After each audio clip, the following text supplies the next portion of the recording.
Check 1 2. Check 1 2.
Well, good afternoon, everyone, and welcome to our edition of pregame show for the SIAC and the CIAA playoff game, or should I say championship games. And we're here not on site as we usually are, but we're coming to you live from our studio. But today we're going to still come to you, talk about the upcoming games that are actually on tap for today. But we're also going to talk about some developments in the MEAC, and we're going to talk about those first. But for those of you who are interested in getting in contact with us and trying to see if we could be of service to you, please make sure that you reach out to us. And as I said, I am working with new gear here and trying to make sure that that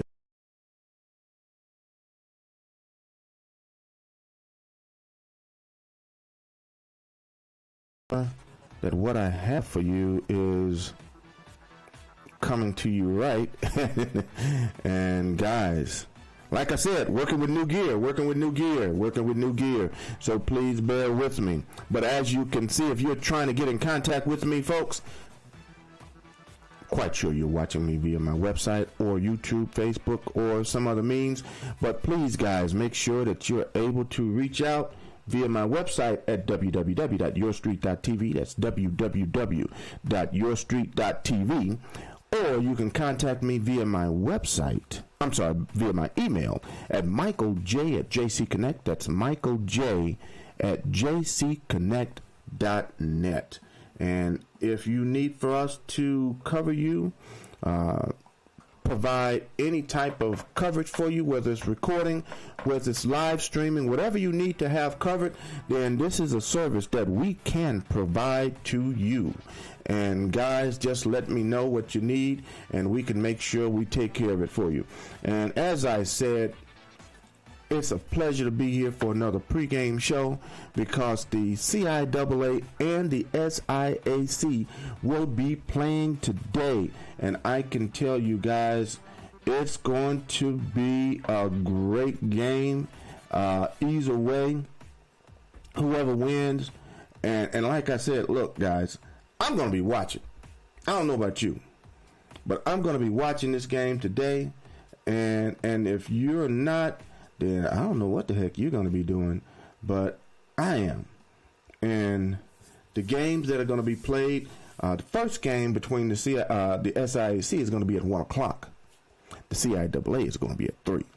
But before we get there, we're going to talk about the MEAC and the SWAC. And guys, some developments occurred last night that helps with the development for what's going on with the MEAC. Now, last week, this is where we were last week. And for what we had last week, as you can see, Delaware State defeated Morgan State. That was a Friday night game, and that score was 14-12. And that game was at Morgan State. Delaware State had to hold on because Morgan State was charging, and they were charging hard. And then, of course, you had South Carolina State defeating Howard, and North Carolina Central defeating Norfolk State. And as we move forward, this was the record as prior to last night. And as you can see, Delaware State and South Carolina State, they were 3-0, 7-3 overall. And one game behind was North Carolina Central. And they were 2-1, same overall record, which set up last night. Because last night, South Carolina State traveled to North Carolina Central. And that game started at 5 p.m. And folks, let me tell you something. That was a good game. It was everything everybody thought it would be. it lived up to the hype. These were two great teams. These were not pretenders. Both of these teams were contenders. Period. These were the big boys of the MEAC. And last night they were throwing haymakers all throughout the game. And guys, all I have to say is that you had one team. You had South Carolina State. They came out throwing haymakers. Took a 17-3 lead. And then all of a sudden, North Carolina Central came back and they scored 17 unanswered points. And guys, just back and forth between each team. And both of these coaches, they have much love for each other. And you guys know how I feel about Coach Trey Oliver and actually Coach Berry too. I got a lot of love for all these guys. But the way these guys were going at it, you would think that this is going to be a major rivalry. Now, the one thing about Coach Oliver, and the one thing I've noticed about him lately, he doesn't lose to too many teams back to back. That's why I saw this game as being very interesting. Coach Berry came on the scene with South Carolina State, came on the scene last year, his first year with South Carolina State, and he was able to take his team, go through the MEAC undefeated. And that included defeating North Carolina Central, Howard, Morgan State, Norfolk State, and also Del State. But the team that he had to overcome was North Carolina Central.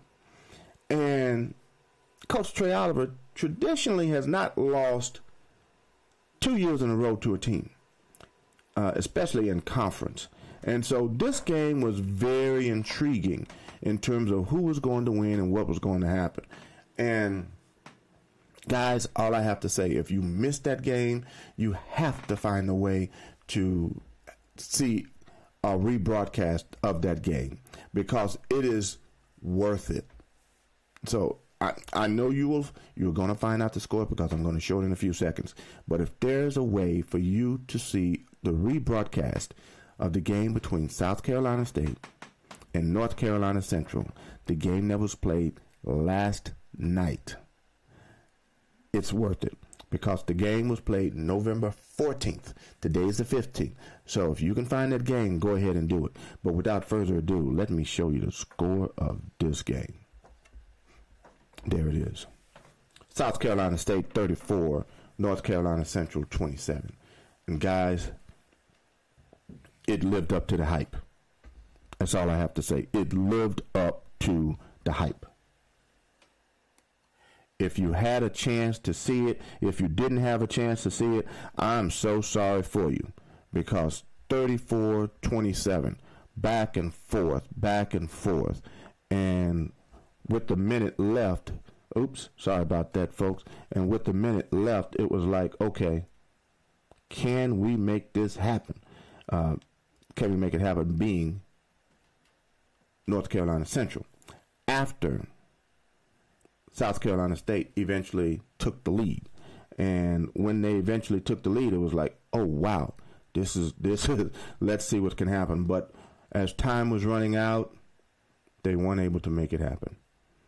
But folks, all I got to say is that was a great game. And now, with the record as it is, this is where we are today. There we go. That's the way the record stands right now. South Carolina State, 4-0 in conference play, 8-3 overall. Delaware State, 3-0 in conference play, 7-3 overall. And, of course, now North Carolina Central is no longer in the hunt for the MEAC title, which means this is a two-horse race between South Carolina State and Delaware State. Coach Berry, essentially against Coach Jackson. And two newbies to the MEAC stage. But guys, I'm just saying, this is a great setup. But in order for us to make it there, guess what has to happen this weekend?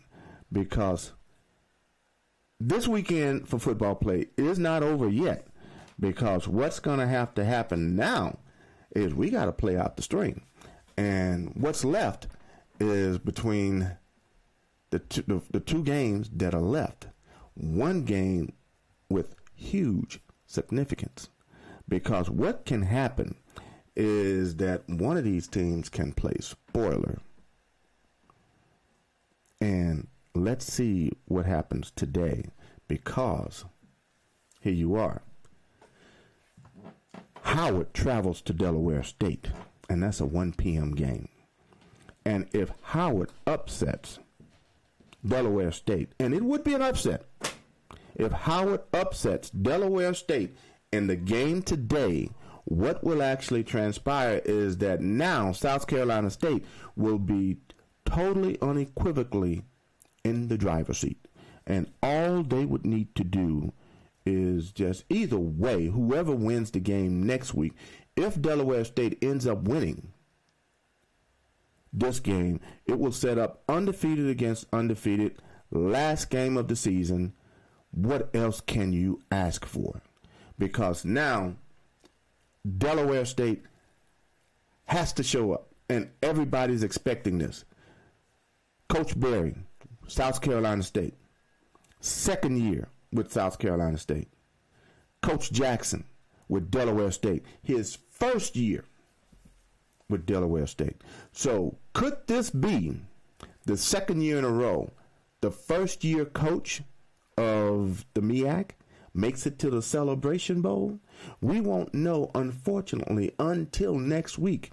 But we have to play out this weekend with Delaware State hosting Howard University. Howard would love nothing more than to play spoiler in this game, defeating Delaware State, and also helping them to salvage their season. Because as it stands, Howard is 4-6. They want to finish at least with a winning record. And they have the opportunity to finish 6-6. Excuse me. They have the opportunity to finish 6-6. But in order to do that, Howard University must defeat Delaware State. Delaware State is on a different kind of quest.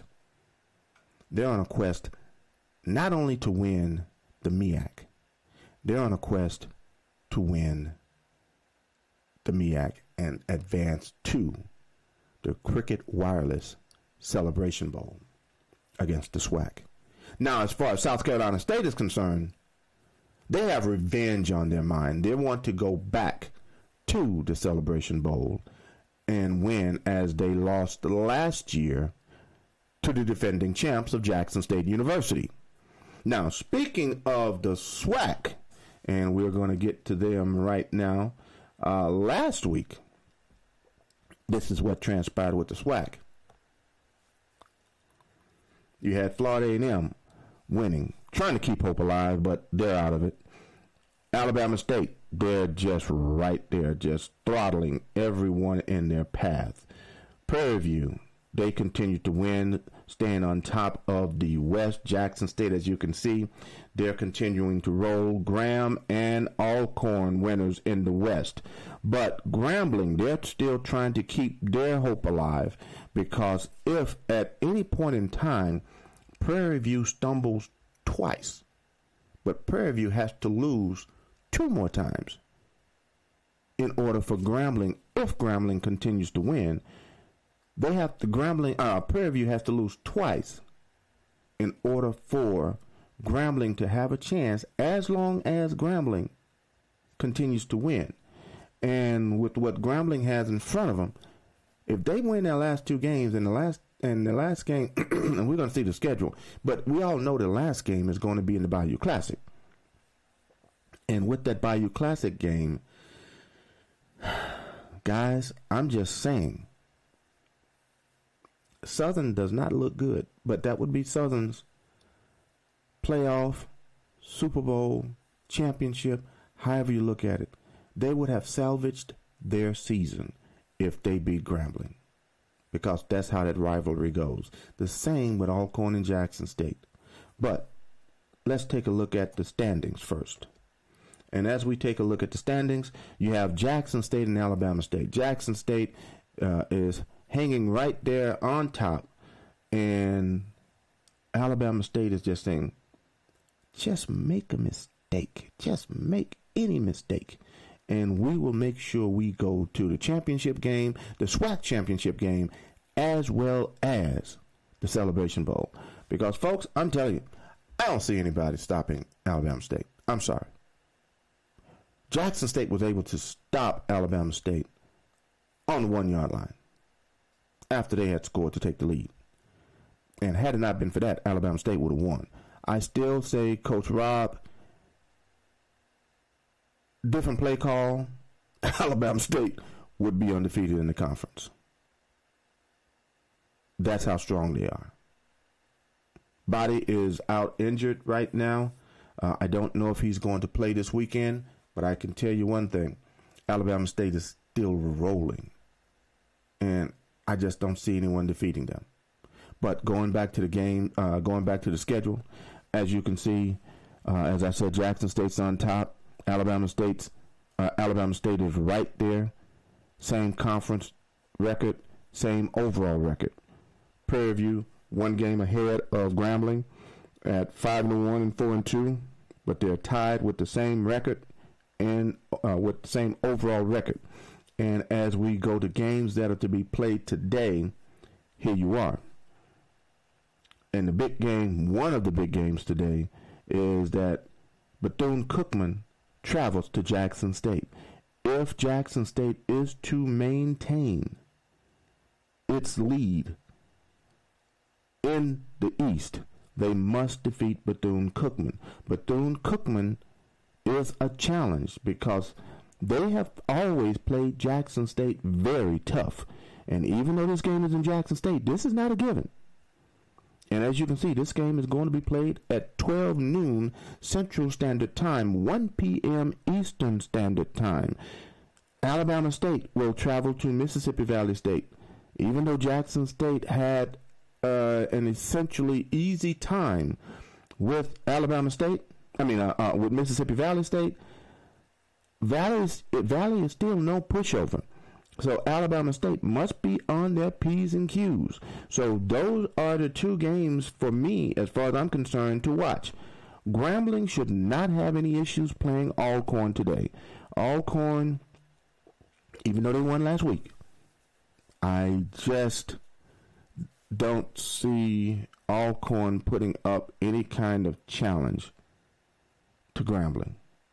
And Texas Southern, having lost to Grambling, they're just playing out the season because right now, unfortunately, everyone is going into Mumford Stadium. But we'll see what type of team Coach McNair is going to put on the field today, because they are playing a lot better. And with them playing a lot better, we will see whether or not they will put up a fight against Texas Southern, because that's going to be a really good game. And I can also tell you one thing, it's going to be great on the band field as well during halftime, as well as in the stand for 0 quarter, halftime, and also 5th quarter.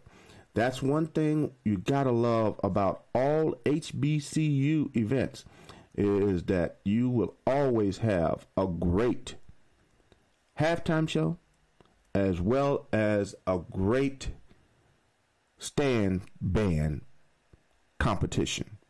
A lot of people don't like to say competition, but that's what it is. We're having fun. We're saying, okay, yeah, our song selection is going to be much better than yours.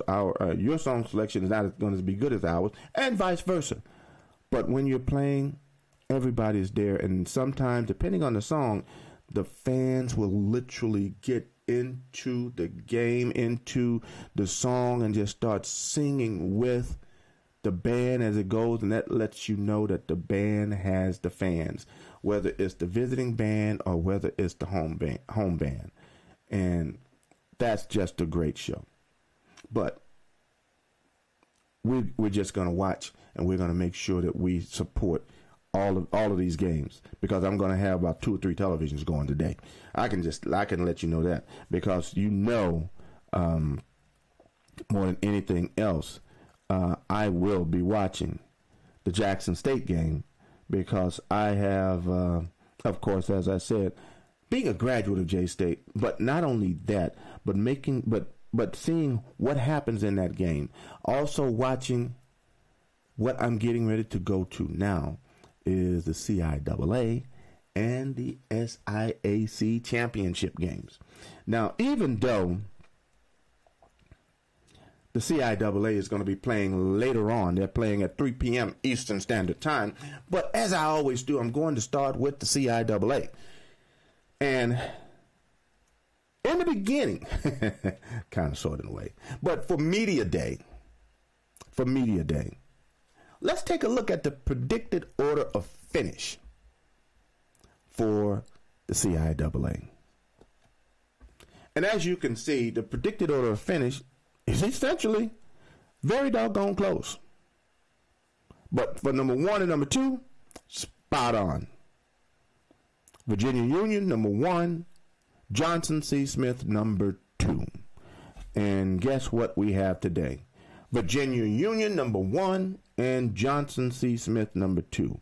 And as a matter of fact, the only difference between the predicted order of finish is that Fayetteville State and Virginia State, they swap places, because Virginia State, did not play the string out as well as they wanted to, but guess what? Unfortunately, Fayetteville State and Virginia State, neither one of those teams made it to the championship game. But let's see the scores from last week and how we got here as well. Last week's scores. As you can see, Bluefield traveled to Elizabeth City and just got blown up by a score of 70-30. Fayetteville State played out their season, defeating Winston-Salem by a score of 31-21. And as I work my way down, Johnson C. Smith handled their business, making sure that Fayetteville State did not slip in the back door. And they ended up defeating Livingstone by a score of 26-21. And, of course, Virginia Union just continued to handle their business, playing with their food, defeating Virginia State by a score of 14-3. And because of that, that set them up, because here is the record. Or should I say the standings for all of the teams. Virginia Union, Johnson C. Smith. Overall records 9-1. But as you can see, Virginia Union 7-0. Johnson C. Smith 6-1. Tied with Fayetteville State. Hence the reason why, if at any point in time Johnson C. Smith had faltered, Fayetteville State would have qualified for the finals, and they would be in the championship game. And today, as I mentioned, this is what we have. And this is the game. CIAA championship. Johnson C. Smith Golden Bulls against the Virginia Union Panthers. The last time these two teams met were on September 20th. And as you can see, Virginia Union won that game by a score of 28-10. And it was a good game. That's what I have to say about those two teams when they played. And having had the opportunity to watch that game, and Virginia Union essentially was in control for the most part of that game. And watching them, you could easily tell that Virginia Union was the better team. You don't like to say it like that, but it is what it is. And they had a good showing, but unfortunately, they just couldn't hang with them. But with today, And all I have to say with the way the game is going to be played today, now is for all the marbles. Both of these teams should qualify for the playoffs. They should. But if Virginia Union wins it, of course they will have a better seeding, and they would more than likely host a game. Don't know about Johnson C. Smith. So if Johnson C. Smith wins and Virginia Union loses, don't know how that would work out. But let's just take a look back at how each of these teams got to where they are today. So we'll first take a look at Virginia Union's schedule. And here you are. As you can see, Virginia Union ended up 9-1. The only game they lost was to Edward Waters. But at the time, that game, of course, was out of conference. And during the time that they played that game, Edward Waters was actually doing pretty good throughout the season. But, and of course, we know that Edward Waters is in the SIAC. But that's what happened.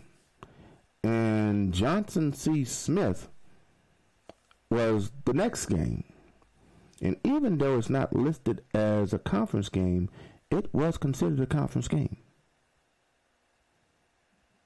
And as you can see, they won by a score of 28-10. And after that loss to Edward Waters, they went on a run of 8 games in a row, finishing 9-1. And as you can see, there weren't too many close games, except for that big rivalry between Virginia State and Virginia Union. All the other games, well, and I guess you could even say, even in that game, double-digit victory. That was the only game that was low scoring. But, oh, and I'm sorry, other than the game that they lost.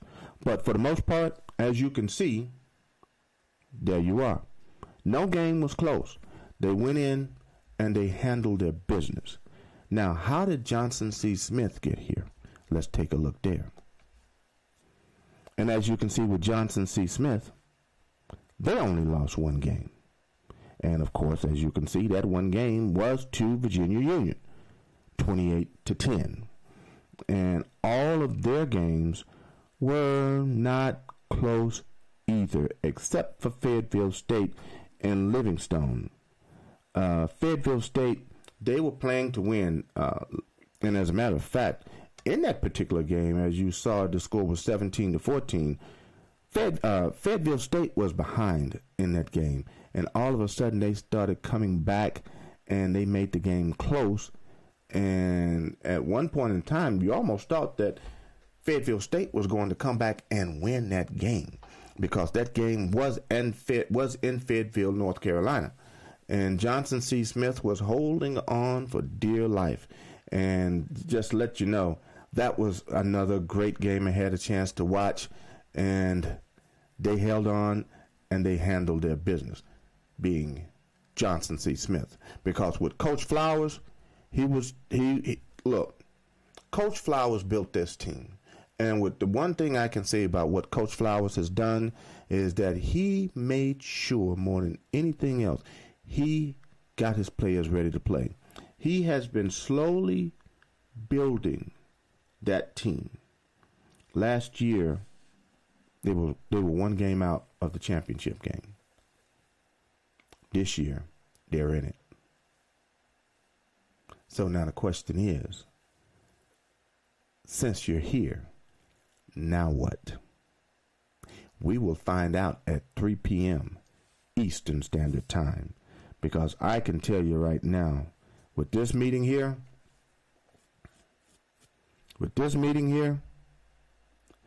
it's going to be fun. And the Golden Bulls, I mean, what else do you have to work for? This is what you've worked for all season long, is to get to this point. And if you can pull off a victory in this game against the conference's defending champion, being Virginia Union, Now you are the hunted. Virginia Union has said, look, we're here, and if you want us, come and get us. And that's essentially what Virginia Union has said. We are the champs. Thank you very much. And you have to come and take it away from us. We played you once. We beat you. Now you have to come and try to beat us for the first time. So, guys, it's going to be a great game. It's going to be a great game. 3 p.m. Eastern Standard Time. Make sure you're watching it. Now, for the SIAC, let's take a look at the predicted order of finish that they said was going to occur during their media day. And as you can see, Albany State was projected to finish atop the leaderboard, along with Clark Atlanta. The only problem is Clark Atlanta unfortunately had lots of injuries. And as you can see, Benedict was projected to finish 7th, and Kentucky State was projected to finish 10th in the conference. And we all know where that ended up, because neither team finished that low. But let's take a look at the scores from last week.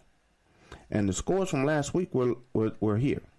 And as you can see, Allen defeated Edward Waters 53-30. They're like, yeah, we're going out, and we're going out big.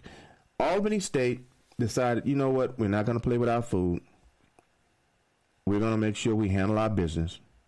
They defeated Fort Valley State on a neutral site by a score of 48-3. Tuskegee defeated Miles by a score of 24-23.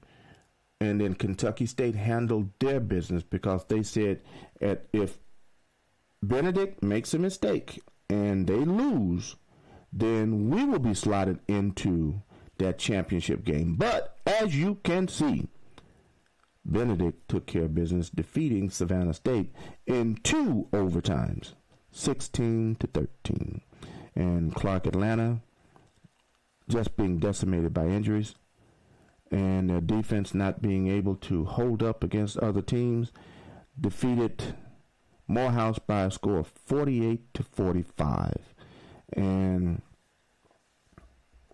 with me knowing Coach Keaton, I'm quite sure he was not a happy camper with the way things worked out in Clark Atlanta. And I have been hearing some rumors about what he did with the coaches. But guys, I can tell you, Coach Keaton likes to have certain things done a certain way. And if certain things are done a certain way, Coach Keaton's going to have a winning team. He took Clark Atlanta last year, a team that was projected to finish either 10th or 11th, took them to 2nd place in the conference. Didn't win the conference championship, but yet and still, he did exceptionally well to take a team that was projected to finish 10th and finish 2nd in the conference. So next year, there's no telling how well their team is going to do being healthy when Coach Keaton returns to Clark Atlanta. So we shall see. Now, with the standings for the SIAC, here we are.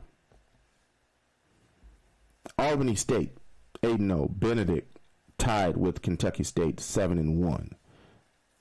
But as you can see, overall, Benedict and Albany State tied with the record of 9-1, and Kentucky State finished with a record of 8-2.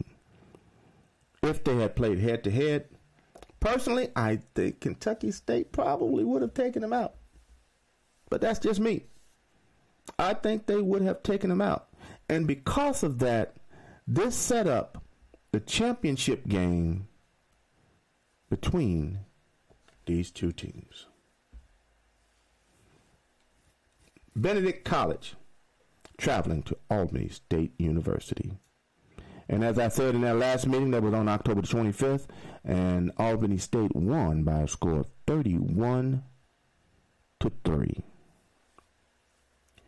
Albany State wanted to make sure that there was no doubt whatsoever in the minds of anyone to say that Albany State should or should not win this game, because, as I mentioned 2 years ago, Benedict, under the leadership of Coach Berry, who is now at South Carolina State, they came into Albany State, essentially drug Albany State, and they walked out and made it to the championship game for the SIAC and won their second straight. So this year, Albany State is saying, okay, we don't care who we have to play. We don't care what's going on. It really doesn't matter. But we're going back to the championship, and we're going to win the championship. Now, how did each team make it there? Now, the one thing I can say about Albany State really should be undefeated because of one game that they were playing. And let's go ahead and show that game and show the standings for Albany State. And as you can see, first game, Shaw 51-7. Second game, Kentucky State 49-21. They put no doubt that, yes, even though that was the second game of the year, they said, we're going to take you out. And they beat them 49-21. But the game, as you can see, Florida A&M 25-33. They should have won that. Florida A&M had to rally in that game to defeat Albany State. And that game was in Florida A&M. My son was spitting fire in that game. And if they had lost that game, oh my gosh. All I have to say, I'm just thankful for them that they won. Because he was mad. He was upset at what was going on with FAM. Now, the question is, I have nothing to base this on. I mean, no knowledge whatsoever. So this is just Michael Jefferson speaking. And I know we've talked about the SWAC already.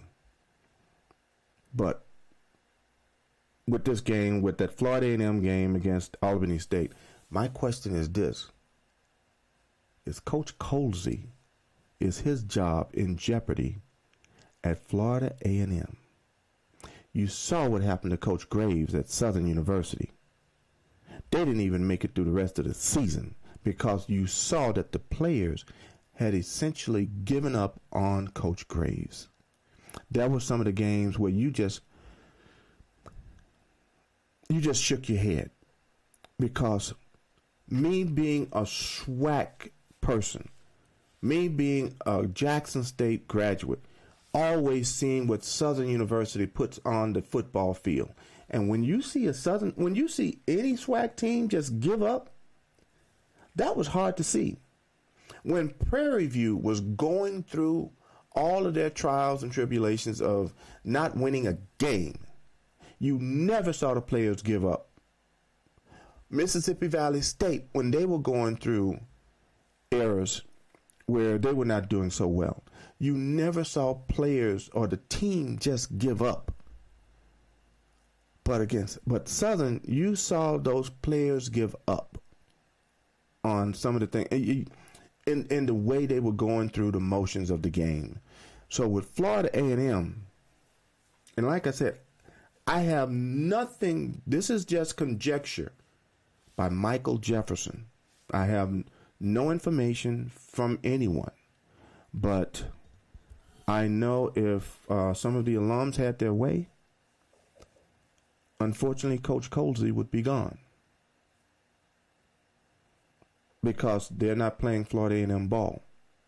And I can tell you, at Jackson State, yeah, you have to win, folks. You have to win. If you don't win, then same thing that happened to Coach Graves could happen to Coach Colsey. So, much success to you. Much success to you, Coach Colsey. You have a game today. You have a game next weekend. You got to win them to keep your job. But enough about that. As we continue on, with the SIAC and Albany State. As I said, they should have won that game against Florida A&M. And as you can see, they continued to win, defeating Allen. Traveled to Lane, defeated them. As you can see, 57-14, 47-6, 37-7, 7-3. Only game that was close. 31-3, 21-18. Second game that was close. After they put no doubt in anybody's mind that, look, we're not going to play with Benedict. We need to let them know our level of superiority in this game. And then they came back the next weekend and started playing with their food and against Savannah State. But then they said, you know what? Enough's enough. We have to make sure we show who we are. Fort Valley State, we're sorry, but we're going to take you out. And guess what? That's what they did. 48-3. And as you can see, they won their last 7 games. And the games were not close, except for the 7-3 victory over Tuskegee and the 21-18 victory over Savannah State. And I personally say the game against Savannah State, they just said, you know what, we're just going to go through the motions. Now, the game against Tuskegee could have been that they were looking ahead for the Benedict game. And Tuskegee caught them with their pants down. Because guess what? They came back and just beat the hell out of Benedict. But now they have to do a repeat performance. But now, how did Benedict get to where they are today in the championship game? So let's take a look there. And as you can see, Benedict, they essentially was going through every game like a hot knife through butter until they played Albany State. And playing Albany State, they hit that snag in the road because, as you can see, the first 2 games, Fayetteville State, those 2 games were the first game was out of conference. Then they played Central State, and that game was 10-0 as well. But Tuskegee, 20 points. Clark Atlanta, another big victory. 10 points over Allen. Touchdown over Fort Valley. Close game against Edward Waters. And then they were taken out by Albany State. And then, of course, they had a scrimmage against Virginia Lynchburg. And then they had a double overtime game last weekend against Savannah State. Now, could this be an omen that, guess what? They're going to get tore up again from the flow up against Albany State? Because now, don't get me wrong. Let me go back. Savannah State is no scrub, even though they did not have the best of season. But they're no scrub team with Savannah State. They finished with a record of 3-5, 4-6. I understand that. Sometimes the record does not indicate how well you play in a game. They held their own in most of their games. But at the same time, is this an indication that Benedict College, they're going to get pretty much the same treatment in about 15 minutes? Because that game starts at 1 p.m.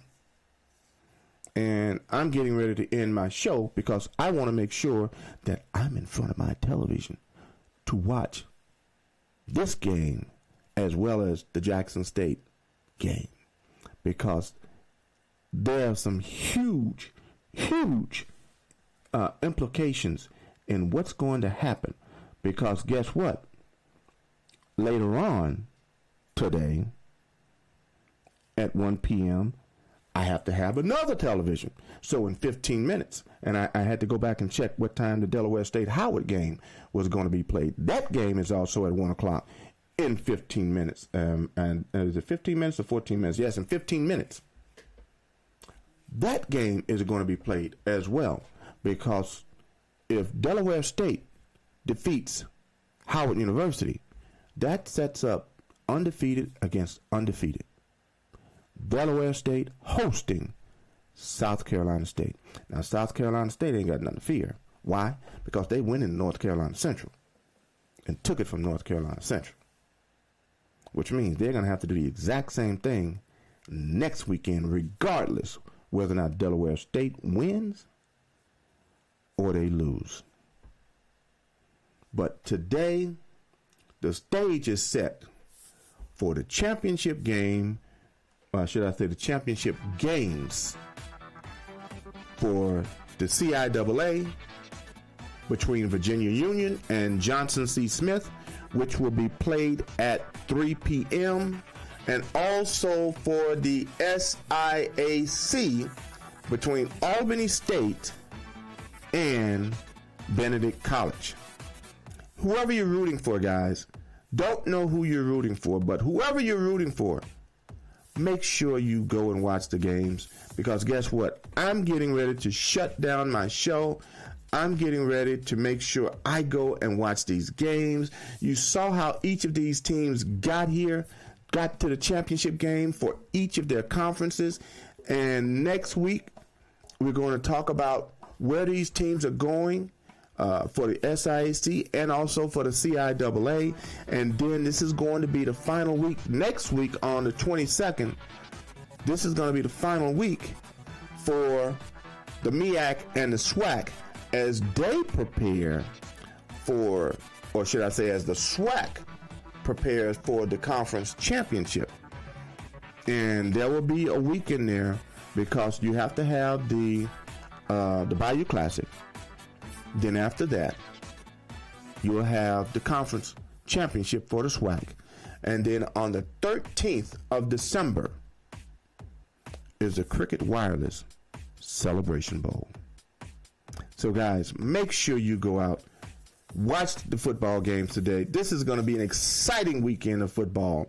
2 championship games that are going to be decided for the for the SIAC and the CIAA, but also huge implications for the other 2 conferences. So make sure you go out, watch the game. If you're near either one of these locations, go out and support these teams. And with that being said, may God bless you. May God keep you. And I'm getting ready to go and watch these games and enjoy myself. Peace out. God bless.